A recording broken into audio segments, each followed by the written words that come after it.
Hello again, everyone, and welcome back to Around the Ancient Eight here on the Ivy League Digital Network. Matt Panto, as we get set to preview the upcoming weekend games for women's basketball around the Ivy League, and we turn to our Brown correspondent up in Providence, Rhode Island, Mike Mancuso. Mike, first and foremost, thanks so much for joining us here on the Ivy League Digital Network. No problem. Thanks for having me. Mike, you got to start with Lauren Clark, just having a fantastic season, recent member of the 1,000 Point Club. Where have you seen the most growth in her game during her time in Providence?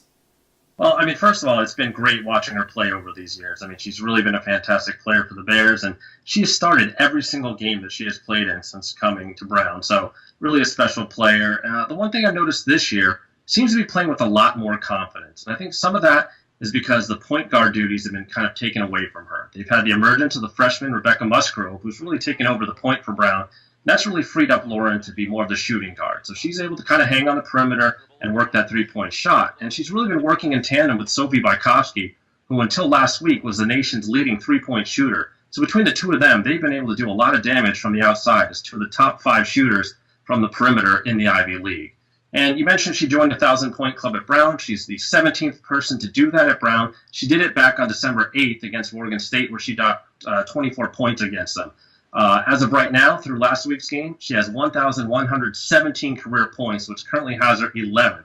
But she's still on pace at her 17.2 points per game for 1,340 as a career. And that would put her 6th ahead of one of the all-time greats, Sarah Hayes. And she's even close to the top 5 as well. She could catch Liz Turner at 1358 if she averages about 18 points per game. But again, she's playing with a lot of confidence. She's a player that loves to have the ball in her hands at critical times of the game. The end of the game, overtime, she's the player that you want to have it. Bears get set to take the road for 3 straight games here as we get into the heart of Ivy League season. Obviously a crucial stretch if the Bears want to get into the Ivy League race.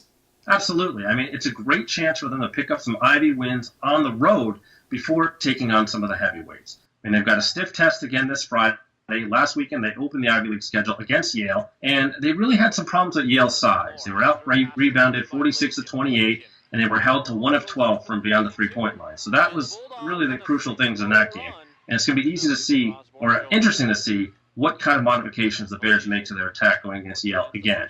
And, of course, next week they continue a tough trip all the way up to Ithaca to take on Cornell, and all the way back down to New York City to take on Columbia. But if you can come out of those, there may be 2, possibly 3 wins. They'll be sitting in great shape before they take on the tougher teams like Harvard and Princeton.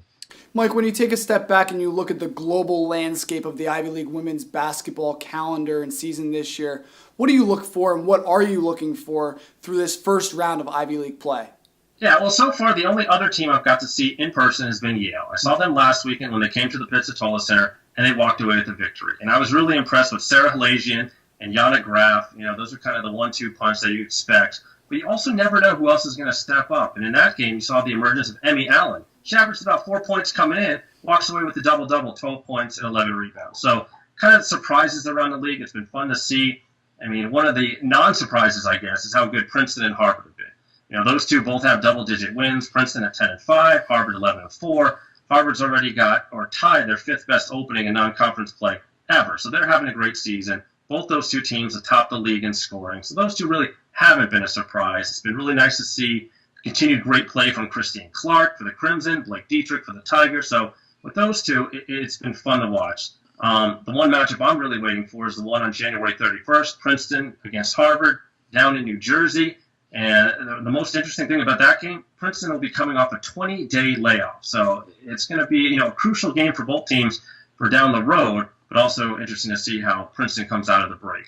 One of the other surprises for me in terms of the bottom part of the league has been Dartmouth, sitting at 3-12. I know they have a new coach, but to see them last in the league in scoring, that surprises me a bit. But I've really been impressed with Fanny Sabo, 2-time Ivy League Rookie of the Week, averaging almost 17 points a game, 2nd in the league in scoring. She's been phenomenal.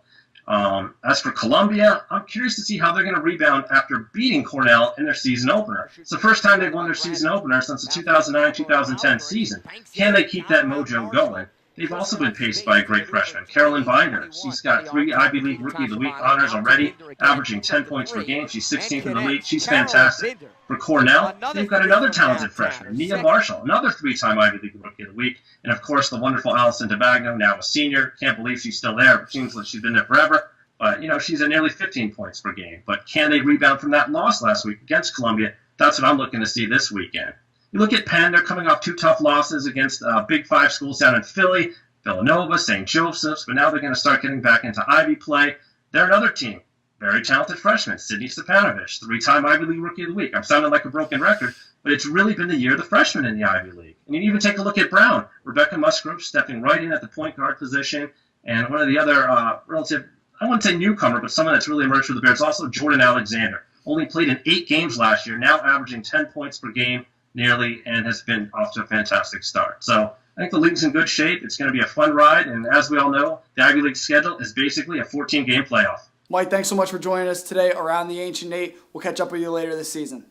No problem. Glad to do it. And a reminder, you can catch all Ivy League basketball games on the Ivy League Digital Network live this weekend. And don't forget to check back Monday and Tuesday for full weekend highlights. Thanks for joining us here on the Ivy League Digital Network.